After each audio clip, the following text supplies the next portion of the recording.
ভূমিকম্পে নারায়ণগঞ্জের সিদ্ধিরগঞ্জে ক্ষতিগ্রস্ত ৬টি ভবনকে ঝুঁকিপূর্ণ ঘোষণা করেছে রাজউক। সকাল থেকে দুপুর পর্যন্ত ভূমিপল্লী এলাকায় ক্ষতিগ্রস্ত বেশ কয়েকটি ভবন পরিদর্শন করে আইআইবি ও রাজউক। এ সময় ভূমিকম্পে হেলে পড়া ৩টি ভবন সহ ৬টি ভবনকে ঝুঁকিপূর্ণ হিসেবে চিহ্নিত করে তারা। পরে প্রতিটি ভবনে সাইনবোর্ড টানিয়ে দেওয়া হয়। একই সঙ্গে বসবাসকারীদের সরিয়ে ভবনগুলো দ্রুত খালি করতে বাড়ির মালিকদের নির্দেশ দেন প্রতিনিধি দলের ঊর্ধ্বতন কর্মকর্তারা।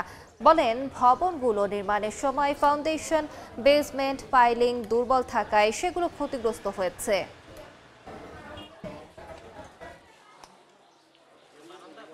ভিতরে কোনো স্ট্রাকচারাল ক্র্যাক আমরা দেখিনি, যেটা কলাম কিংবা বিমের যে সমস্যা হলে হয়। এটা হয়েছে ফাউন্ডেশন অপ্রতুলতার জন্য এটা হয়েছে। যেহেতু একটা ভবন অন্য ভবনের দিকে হেলে আছে, পার্শ্ববর্তী ভবনটাও বলতে পারবো না যে এটা নিরাপদ আছে। সেক্ষেত্রে ৬টা ভবনকে আমরা আইডেন্টিফাই করে তাদেরকে নোটিফাই করেছি।